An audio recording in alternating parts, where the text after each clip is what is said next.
2nd, 1995. The day after a big storm went through the town of Franklinton, Louisiana, Gary Burris was removing the debris it had left behind on his property. I had plenty of work to do because the storm had blown some trees down. The size of the tree itself is not that large, but the diameter of the roots around it, I believe it's the largest I've ever seen.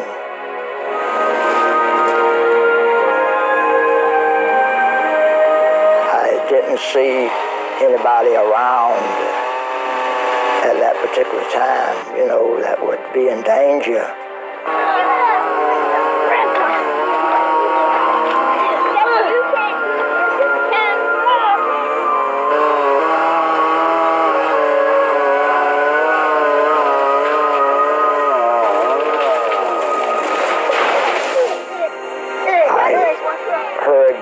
Grandson holler, Papa. And that's when I realized that he was trapped under that tree. 7-year-old Ishmael had been playing on the tree roots with his 9-year-old brother Gregory. We was jumping on it, and the tree hit his back and he disappeared.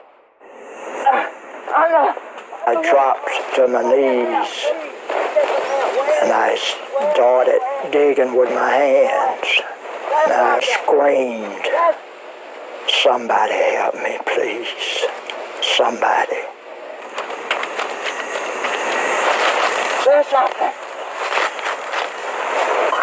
I reached his head. It was a relief to me, but his head was face down. I told him to try to hold your head up out of the water to keep from drowning.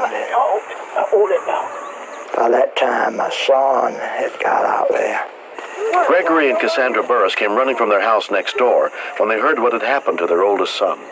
I couldn't even see him till I called out to him, and then he answered. That's how I knew he was still alive. And I said, "Lord, Lord, please don't take my son." Come on, baby. Hang on. Take a deep breath. I found his hand. I dug under with my hand and to find his and everything, so I can hold his hand. Because I felt he needed me then more than ever. Watch it. I'm going to see if I can get a little pressure under that. When I brought the shovel, I realized by digging, more water would flow into the area. It caused him to drown. Washington Parish Sheriff's Deputy Rick Corkin was one of the first rescue workers to get to the scene. Our basic concern was to keep the child calm. How you doing, man? Shock is always a problem, especially with a young child like that. Volunteer firefighter Chip McVeigh had responded from his home nearby. What's his name? With the force of that tree and the possibility of back or internal injuries, there was a good chance that this little boy was not going to make it. He was going to die there on the scene. Soon after, firefighters, including Patrick Bourgeois, arrived with the jaws of life. It looked like the tree was trying to eat him. The roots actually looked like arms that had reached out and wrapped around the kid and pulled on him, and it literally looked like he was being swallowed up into the hole. It was kind of bizarre. I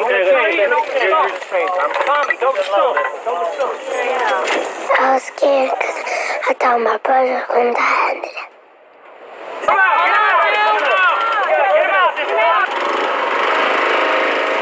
All we needed was 6 or 8 inches just to be able to pull him out. You could feel the anticipation increasing as the strap tightened.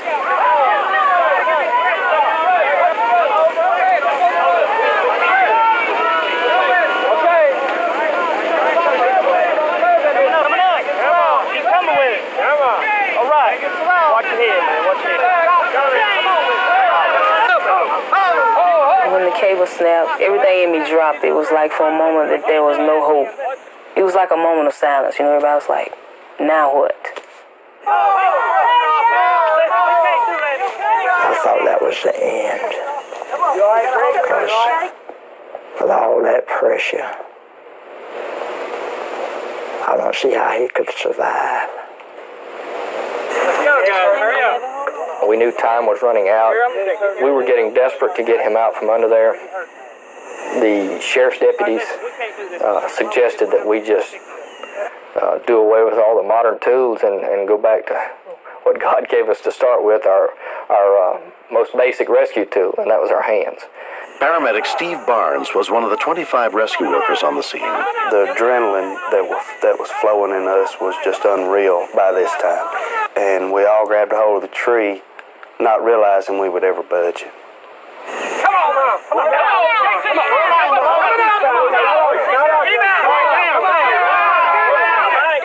And I heard him say, "We got it."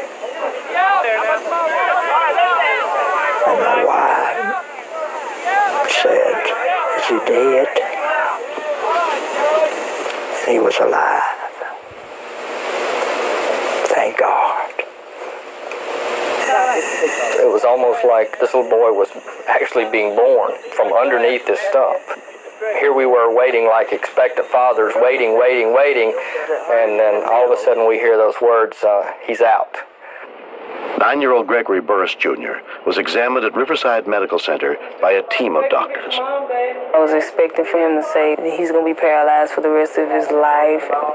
And when he said, there's no broken bones, he's had a good, checkup and everything, he said, it's nothing. I think my husband and I both, we sighed at the same time. It's like, yes, And my son even started smiling.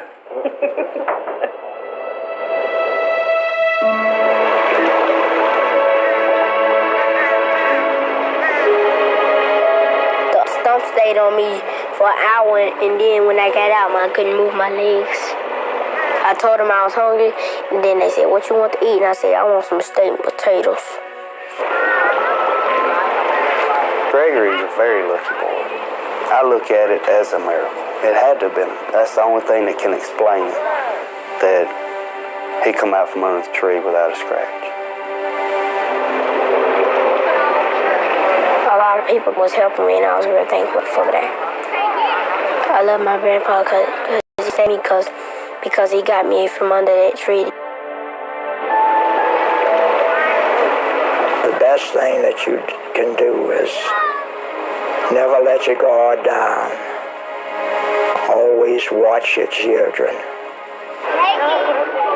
If I had one thing to say to all those people that helped rescue my grandson,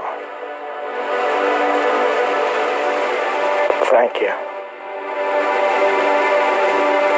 It was a wonderful job that you've done.